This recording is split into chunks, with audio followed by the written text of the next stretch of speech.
Olá, amigos. Bem-vindos a um episódio mais desta série de vídeos que estamos fazendo acerca do santuário. Hoje estamos gravando o último vídeo desta série e vamos fazer uma espécie de conclusão acerca deste assunto tão importante. Hoje vamos falar acerca do juízo e vamos a tentar explicar qual é o sentido do juízo e principalmente qual é o propósito do juízo. Então, para isso, vamos começar, vamos ir para o texto bíblico e vamos começar estudando o Salmo 110. O Salmo 110 nós já vimos ele a semana passada, no vídeo passado, a propósito de Jesus ter se sentado à direita de Deus nos céus, logo após a ressurreição. Então vamos a Salmos, capítulo 110, verso 1 em diante. Diz assim: Disse o Senhor ao meu Senhor: Assenta-te à minha direita, até que eu ponha os teus inimigos por escabelo dos teus pés. O Senhor enviará de Sião o cetro do teu poder. Domina no meio dos teus inimigos. O teu povo apresentar-se-á voluntariamente no dia do teu poder, em trajes santos, como vindo do próprio seio da alva, será o orvalho da tua mocidade. Jurou o Senhor e não se arrependerá. Tu és sacerdote para sempre, segundo a ordem de Melquisedeque. O Senhor, à tua direita, quebrantará reis no dia da sua ira. Julgará entre as nações, enchê-las-á de cadáveres. Quebrantará os cabeças de toda a terra. Pelo caminho beberá da corrente e prosseguirá de cabeça erguida. É um salmo bem forte, mas que tem vários elementos interessantes. O primeiro elemento é que este salmo apresenta a Deus falando para uma pessoa, para uma personagem que é chamado de meu Senhor. É David que está falando, então ele chama de meu Senhor. E no cristianismo isso tem sido interpretado como que é Deus falando ao Messias. Aliás, é o próprio Jesus que faz essa interpretação nos evangelhos. Então, segundo a interpretação de Jesus, este verso se refere a Deus falando para Jesus, falando para o Messias, para se assentar à direita de Deus. Isso nós já estudamos eu ia dizer na aula, no vídeo passado. Né? No vídeo passado. Mas esse chamado que faz Deus ao Messias tem um propósito. O propósito é que o Messias reinasse ao lado de Deus até que os inimigos do Messias fossem postos aos pés do Messias. Quer dizer, até a vitória do Messias sobre os inimigos dele. Aliás, o verso 2 é bem claro ao respeito, porque Deus fala para o Messias: domina no meio dos teus inimigos. Aqui estamos falando da vitória de Deus sobre os malvados, sobre os inimigos de Deus. E há um contraste, porque diz: o teu povo apresentar-se-á voluntariamente no dia do teu poder. Isto quer dizer que o povo de Deus, o povo do Messias, vai estar numa situação de acompanhar o Messias, vai participar da vitória do Messias, na vitória do Messias sobre os inimigos dele.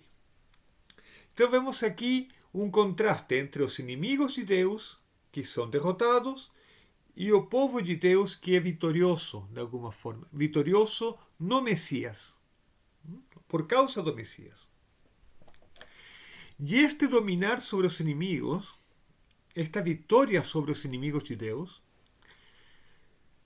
está relacionada no Salmo com outro aspecto que é própria do santuário, que é o verso 4.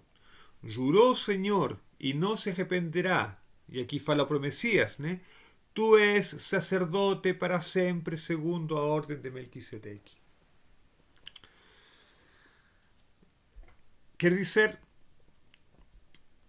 a obra de sacerdote do Messias, que tem como função principal a intercessão pelo povo de Deus, interceder perante Deus em favor dos pecadores e levar ao pecador arrependido até a plena aceitação de Deus. Deus aceita ao pecador arrependido por causa do Messias, por causa de Jesus. E essa função de sacerdote, então, está ligada também à destruição do mal, à vitória sobre o mal, à vitória definitiva, quando o mal seja erradicado do mundo. E como se faz isso? O versículo 6 sugere isso. Diz: julgará entre as nações. Julgará entre as nações. E esse julgar as nações tem consequências dramáticas, porque diz: enchê-las-á de cadáveres, quebrantará os cabeças por toda a terra.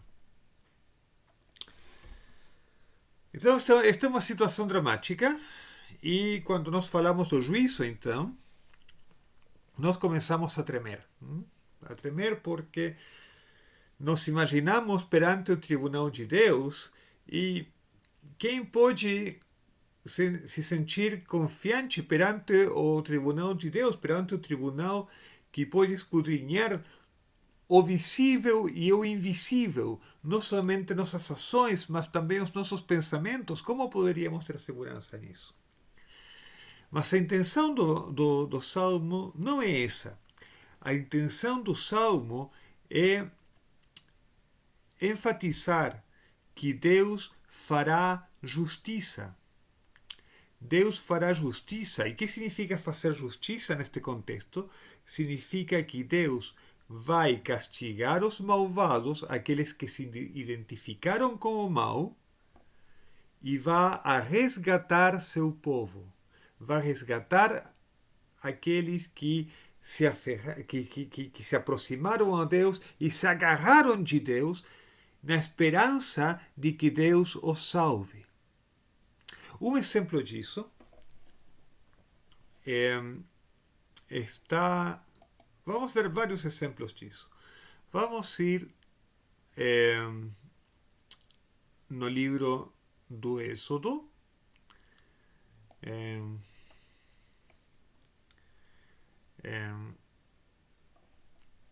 Um pouco mais para frente, no capítulo 6. E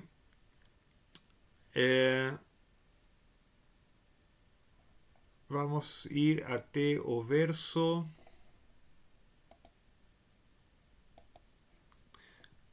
Vamos então a Êxodo, capítulo 6, verso 5, que diz... É Deus que está falando para Moisés, e diz assim: Ademais tenho ouvido o gemer dos filhos de Israel, aos quais os egípcios vêm escravizando, e lembrei-me do meu pacto. Portanto disse aos filhos de Israel: Eu sou Jeová, eu vos tirarei de debaixo das cargas dos egípcios, livrar você da sua servidão, e vos resgatarei com braço estendido e com grandes juízos. Com grandes juízos. E isto é importante. Para Deus, os juízos são as ações que ele faz para livrar o oprimido do opressor. Neste caso, o opressor era o Egito, o povo do Egito, e os oprimidos eram o povo de Israel. E Deus vai livrar o povo de Israel, os oprimidos, com grandes juízos. Portanto, o juízo para Deus sempre tem uma conotação de salvação. Ele vai condenar o malvado e salvar o oprimido. E isso é exatamente o que Deus está falando no Salmo 110. No Salmo 110, Deus está falando que ele vai castigar, que ele vai submeter aos inimigos de Deus. Por quê? Porque os inimigos de Deus têm sido cúmplices do mal. Eles têm feito o mal aqui na terra e têm oprimido pessoas inocentes. Em particular, têm oprimido o povo de Deus. Portanto, a labor do juízo, o objetivo do juízo, o propósito do juízo, é livrar o oprimido e castigar o opressor. Muito bem, vamos continuar. Vamos ir para o livro de Daniel. Vamos ir para o livro de Daniel. No livro de Daniel tem dois capítulos que apresentam duas cenas em que é descrito este processo pelo qual Deus vai fazer justiça e libertar o povo. O primeiro é Daniel capítulo 7. Por volta do verso 25.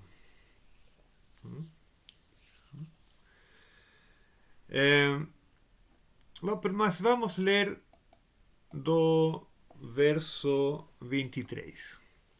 No capítulo 7 de Daniel, são apresentados animais numa visão profética que simbolizam grandes impérios da humanidade.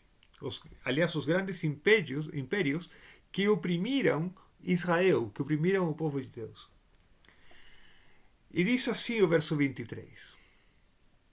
Assim me disse ele, o quarto animal será um quarto reino na terra, o qual será diferente de todos os reinos, devorará toda a terra e pisará aos pés e a fará em pedaços. Quanto aos 10 chifres, daquele mesmo reino se levantarão 10 reis, e depois dele se levantará outro, o qual será diferente dos primeiros, e abaterá a 3 reis. Versículo 25. Proferirá palavras contra o Altíssimo, e consumirá os santos do Altíssimo. Cuidará em mudar os tempos e a lei. Os santos lhe serão entregues na mão por um tempo e a metade de um tempo.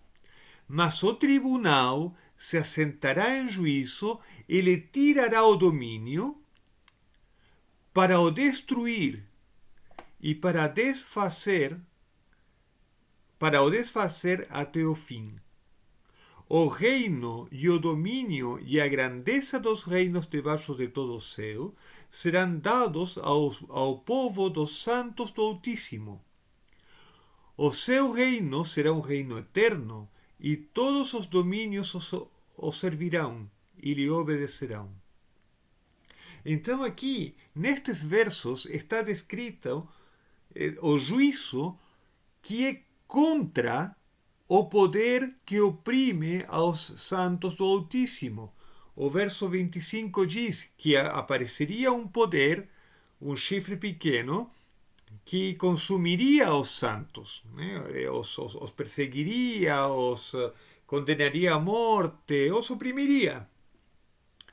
Além do mais, vai atacar a lei de Deus e os santos vão ser submetidos a esse poder, a esse poder cruel, por uma quantidade de tempo que não vamos a estudar aqui. Não é o propósito de hoje estudar o livro de Daniel, o propósito é estudar o juízo.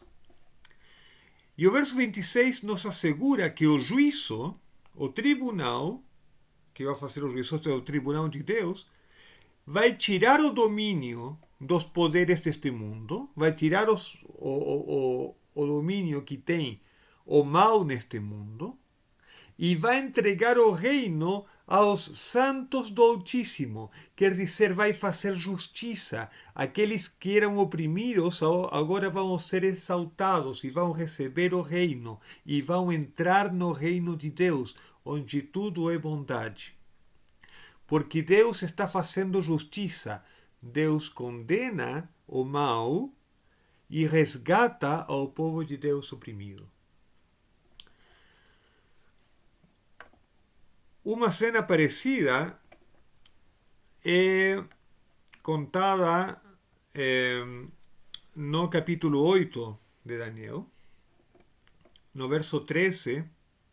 Bom, também há uma cena de um poder que se torna grande, poderoso e começa a oprimir o povo de Deus, né? E no verso 13, alguém faz uma pergunta interessante. Diz: depois ouvi um santo que falava, e disse outro santo àquele que falava: até quando durará a visão relativamente ao holocausto contínuo e à transgressão assoladora e à entrega do santuário e do exército para serem pisados? Quer dizer, até quando Deus vai suportar que o santuário seja destruído, que o santuário seja pisoteado, que seja pisado, que o exército dos seus santos seja maltratado, que seja perseguido, que sejam levados à morte? Até quando? Até quando Deus vai permitir que o mal pareça ganhar e que os santos sejam oprimidos? Verso 14, ele me respondeu: até 2300 tardes e manhãs, então o santuário será purificado. E neste capítulo, os adventistas sempre temos relacionado este capítulo, capítulo 8 de Daniel, com o dia da expiação que nós estudamos.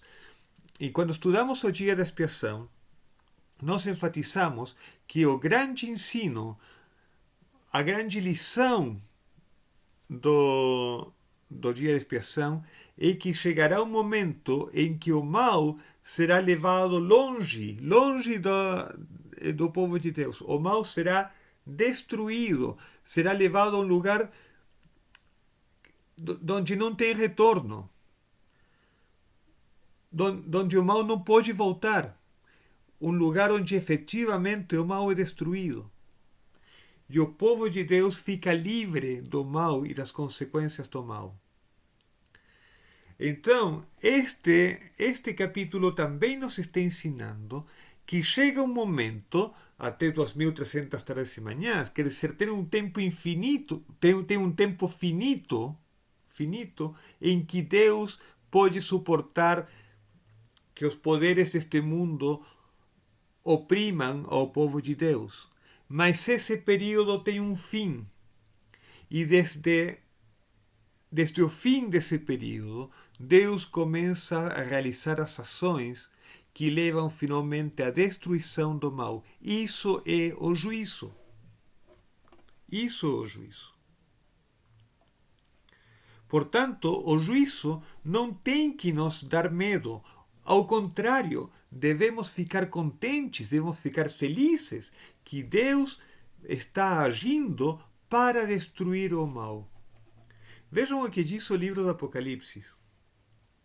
Apocalipse, vamos ir no capítulo 6, e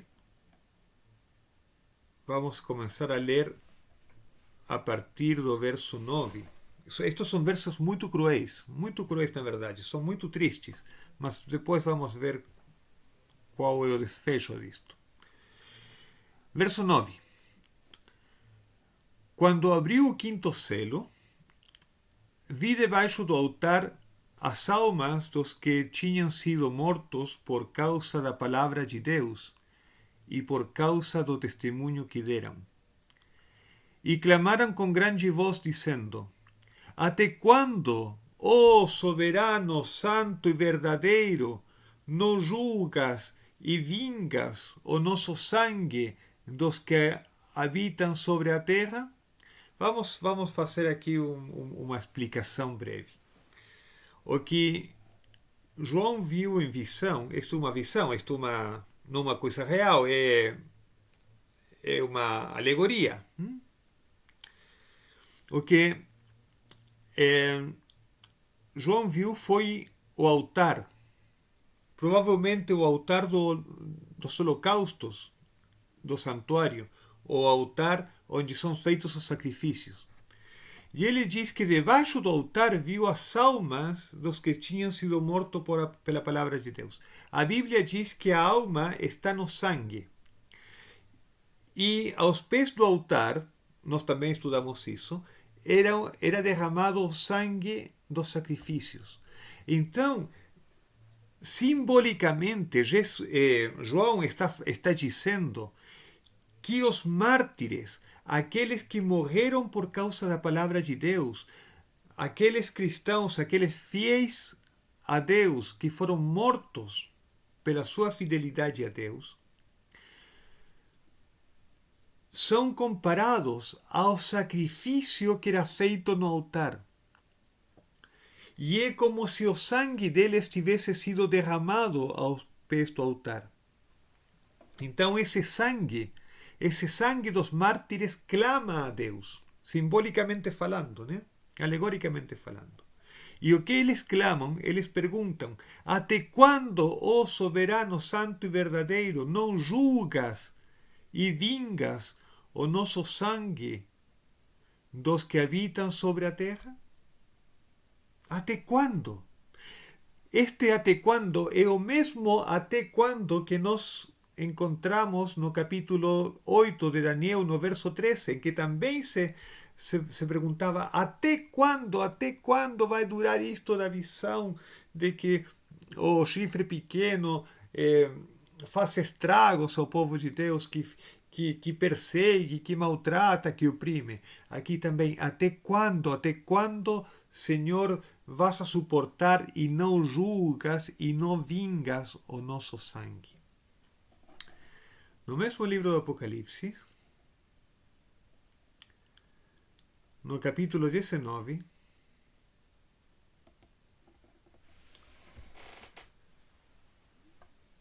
é dito o seguinte, diz: depois destas coisas, ouvi no céu como uma grande voz de uma imensa multidão que dizia: Aleluia! A salvação e a glória e o poder pertencem ao nosso Deus, porque verdadeiros e justos são os seus juízos, pois julgou a grande prostituta que havia corrompido a terra com a sua prostituição, e das mãos dela vingou o sangue dos seus servos. Então, no final do Apocalipse, nós vemos que Deus julga. E julga a quem? Julga aos poderes que aqui são representados como uma prostituta, que são os poderes que perseguiram o povo de Deus, que lutaram contra o povo de Deus e lutaram contra o próprio Deus. Deus julga. E julga para condenar aos poderes do mal e salvar a seu povo. Então, nós temos visto no livro do Êxodo, no livro dos Salmos, no livro de Daniel e no livro do Apocalipse que os juízos de Deus são para condenar o mal e para salvar a seu povo. Portanto, se eu me agarro de Deus, se eu tenho fé em Deus, se eu confio neles, se eu ando pelos caminhos de Deus, não tenho nada que temer. Não preciso ter medo, porque os juízos de Deus não são para tentar encontrar um defeito no povo dele e lançar um raio em cima do povo de Deus. Não, não, não, não, não. O objetivo dos juízos de Deus é condenar o mal e os poderes do mal e salvar o povo de Deus. O juízo faz parte do plano da salvação e os juízos de Deus são redentivos. Ele não procura condenar o seu povo. Deus quer salvar seu povo.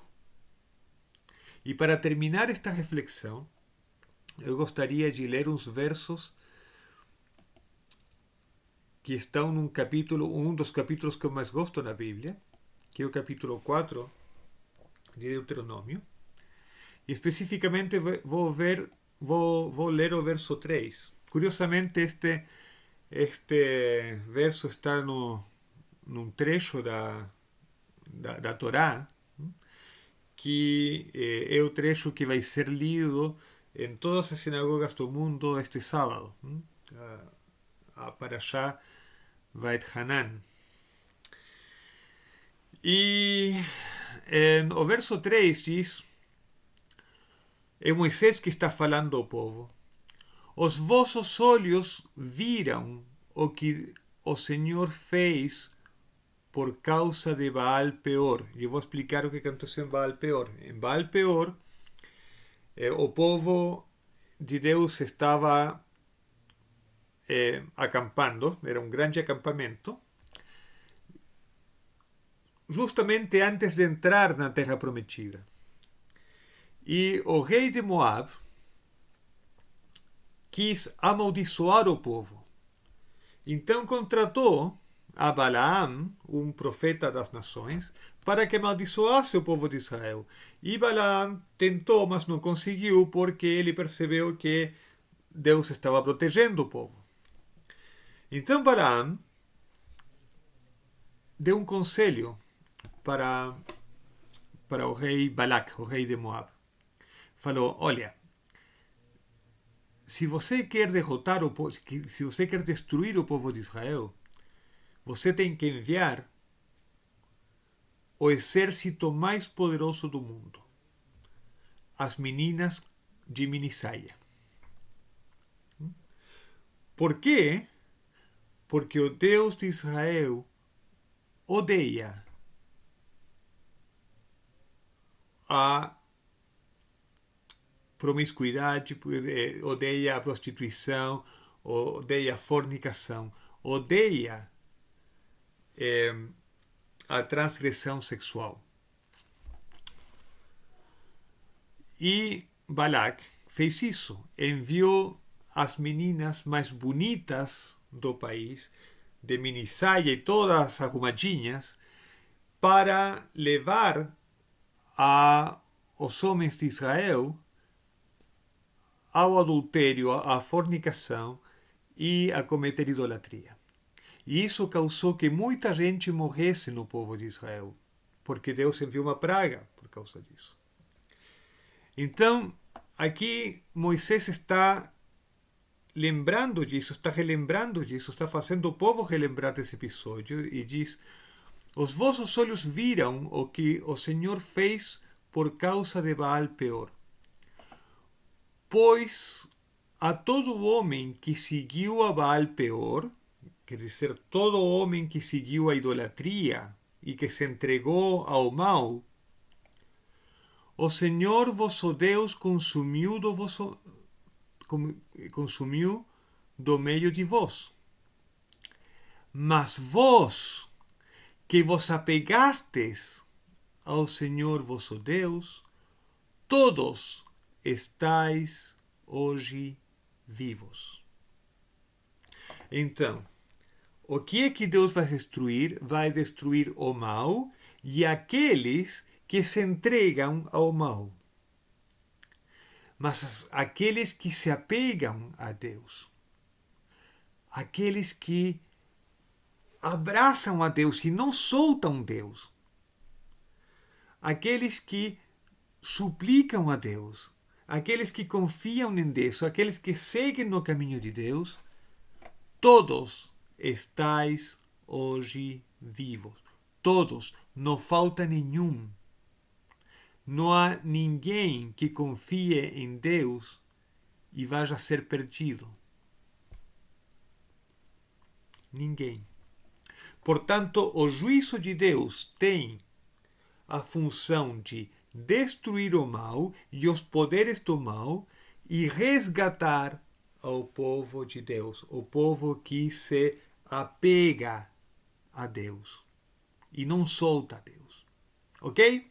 Então, como conclusão, não precisamos ter medo do juízo, ao contrário, devemos ter alegria de que Deus vai julgar o mundo, que vai ser separação entre o bem e o mal, e que vai resgatar o povo dele, e vai destruir o mal, e isso vai permitir que vivamos para todo sempre com nosso Senhor, no reino do nosso Senhor, e tenhamos felicidade eterna.